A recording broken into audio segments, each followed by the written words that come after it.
जिस गन्ने से गुड़ इतना काला होता है उसकी चीनी इतनी सफेद कैसे हो गई? केमिकल्स उसमें डाले जाते हैं। और मैं एक चीनी मिल के अधिकारी जो मैनेजर है, मैं उनकी बात आपको बता रहा हूं। उन्होंने कहा कि मुझे लगभग 12 साल हो गए चीनी मिल में काम करते हुए, और जब से मैंने काम करना शुरू कर दिया चीनी मिल में, तभी से मैंने घर में चीनी लाना ही बंद कर दिया। मैं तब से अपने बच्चों को चीनी खिलाता ही नहीं हूं, जबकि नौकरी से सैलरी वहीं से मिलती है, मगर चीनी नहीं। मैंने कहा कि आखिर कौन सी घटना घटी जिसके कारण से आपने ऐसा किया? तो उन्होंने बताया एक छोटी सी घटना कि चीनी मिल में जो ये पानी निकलता है ना, चीनी के बनने के बाद उस प्रोसेसिंग में जो पानी निकलता है, उस पानी में वो सारा केमिकल भी मिक्स रहता है, और उस पानी को चीनी मिल वाले लोग अक्सर एक टंकी में जमा करके रखते हैं। ये सभी चीनी मिल वालों के पास में होता है, आप भी कभी जाएंगे तो आपको भी पता चलेगा। वो टंकी में वो पानी रखा जाता है, लेकिन रोज रोज प्रोसेसिंग हो रहा है, रोज चीनी बन रही है, रोज बहुत सारा पानी आ रहा है, तो आखिर कब तक? एक टंकी की क्षमता है ना, कितने दिनों तक वो टंकी खाली रहेगी? भर जाती है, भरेगी तो फिर क्या करेंगे? खाली करना है। तो क्या किया था चीनी मिल के लोगों ने? सोचा कि छोड़ो ना, अब कहाँ जाएंगे उसको फेंकने के लिए कहीं दूर, क्योंकि अब उतनी बड़ी टंकी जिसमें हजारों गैलन पानी है, उसके लिए ट्रांसपोर्ट में कितना खर्च आएगा, तो बेहतर होगा रात के अंधेरे में कहीं खेत में डाल देते हैं। क्योंकि जनरली फैक्ट्रियां तो होती हैं ऐसे ही बिराने में, तो कहीं डाल देते किसी खेत में, क्या पता चलेगा पानी है कि चीनी मिल का पानी है, क्या है।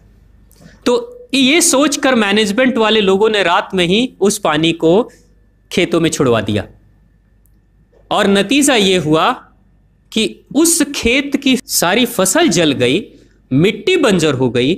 और जब किसान पता करने लगा कि आखिर क्या हुआ मेरे खेत में, जब चेकअप कराया वो मिट्टी का, तो पता चला कि इसमें तो चीनी मिल का जो वेस्ट मटेरियल है वो डाला गया है। तब उसको खबर मिली कि हाँ, किसी स्टाफ ने बताया कि हाँ, हमारे चीनी मिल से ही पानी डाला गया था आपके खेत में, और पूरी मिट्टी बंजर हो गई। उसने केस कर दिया और चीनी मिल वाले को मुआवजा देना पड़ा लाखों रुपए।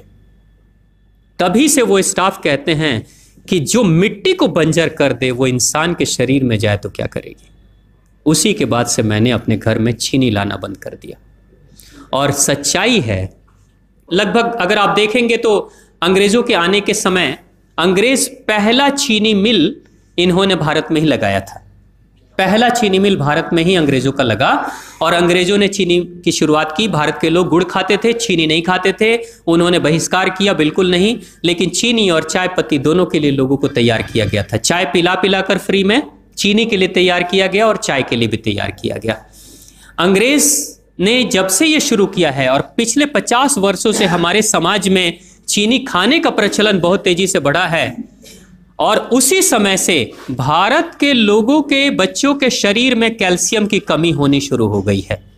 अगर कोई माँ, अगर कोई बहन जो गर्भवती हो, गर्भकाल के दौरान अगर चीनी का सेवन अगर कोई बहन कर रही हो, तो चांसेस ज्यादा होते हैं गर्भपात होने के।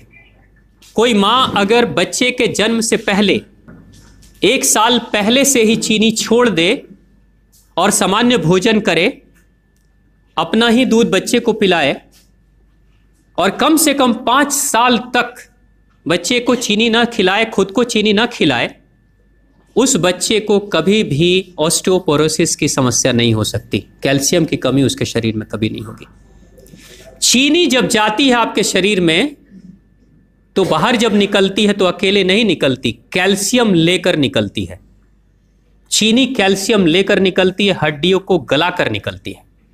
और जिसके शरीर में कैल्शियम की कमी हो जाती है, उसके शरीर में मैग्नीशियम, पोटेशियम, आयरन सबकी कमी हो जाती है। कैल्शियम वो तत्व है कि जिसके शरीर में कम हो जाए, सारे तत्व कम हो जाएंगे, और कैल्शियम की कीमत पे चीनी हम खाते हैं। भारत, पाकिस्तान, बांग्लादेश, नेपाल, ऐसे कुछ देशों के अलावा दुनिया के बहुत सारे ऐसे राष्ट्र हैं जहां चीनी का इस्तेमाल ही नहीं होता। आज भी चीनी खाते नहीं, बहुत सारे देश नहीं खाते बिल्कुल। आप गुड़ खाया करिए, वो ज्यादा बेहतर है, चीनी को छोड़िए।